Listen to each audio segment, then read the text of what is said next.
Jake, I guess on the offensive side, what specifically did you feel like y'all needed to work on, get better at, those kind of things?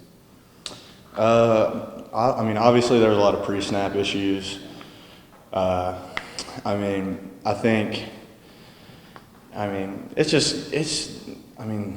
Some first game jitters probably. I felt like we settled in later in the game. I mean, it's a lot of unexcusable stuff. I mean, it's part of the game though, and there's no point in harping on it now and thinking about it anymore. We're on to the next opponent. So, I mean, it's unfortunate obviously, but I mean, the stuff that we can control, we're going to clean up and move on. He's obviously in the room with you, but how, was that kind of cool to see Drake down and you have that kind of game? Absolutely. He played a great game.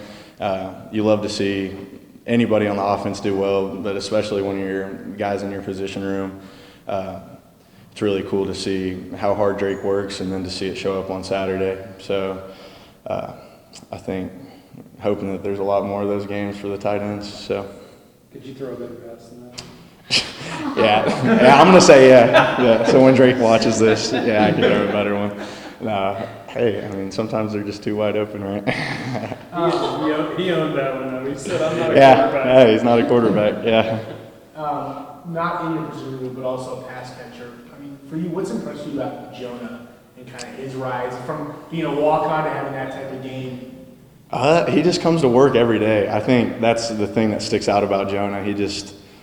The dude's a grinder, and he brings a positive energy to the locker room every day, and it's another guy that you're happy to see him succeed. Like, he puts the work in, and that doesn't go unnoticed, and it obviously showed up on Saturday.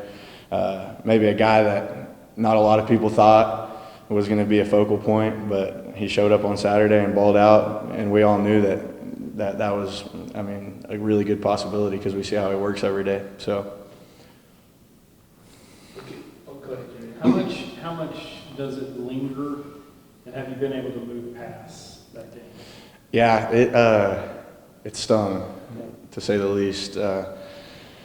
It sucks really bad, and everybody in the program hurts, but you can only harp on it for so long. You can only be down about it so long. I mean, that's the nature of this sport. You got to move on fast. We got another really good opponent coming to town on Saturday, and at this point, Texas State's over with. It's done with.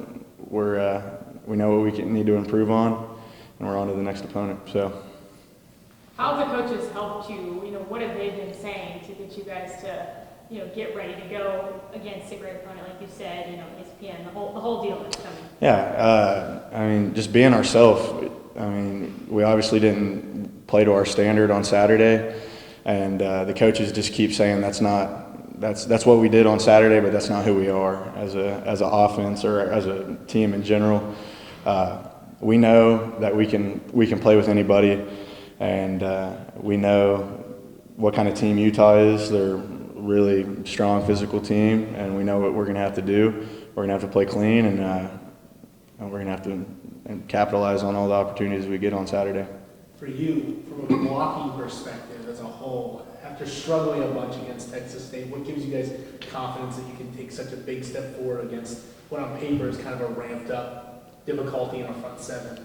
Yeah, definitely. They got a strong front seven, but it's just, like I said, it's just being ourselves. I mean, we know our offensive line, they're coming to work, put together a tough practice today. We understand where we got to improve, and I mean, it's just going out there and it's giving everything you got every play. That's the only thing that's acceptable. It's knowing assignments, and I mean, we know what we're capable of, and it's carrying that over from practice into the game. And I think if we do that on Saturday, we're going to be just fine. You mentioned that. You obviously mentioned that Utah's physical. What kind of jumps out on tape about them? I know it's early in the week. Oh yeah, I mean they have a really physical front seven. I mean, they take pride in stopping the run. I mean, they got good size, and they play. I mean, they're going to play a mostly 4 down front, and they're going to emphasize stopping the run. They're going to cover you one-on-one on the outside, and we're looking forward to the matchup. It's going to be a good one. So, gives you confidence in Sawyer when he starts on Saturday? He's got a great energy about him. He's ready for the opportunity. I don't think anyone's worried about us skipping a beat. It's business as usual. Sawyer's ready for the opportunity. We're excited to have him in there, and obviously, really unfortunate what happened to Blake, but just for the time being, we gotta roll with what we got, and I think we got plenty in Sawyer. So it's going to be fun to see him out there leading the squad. So. Anything else, Jake? You mentioned that you're kind of flushing this last loss, Yeah. but have you seen an appropriate fire and response over the last couple of days that gives you confidence? Yeah, absolutely.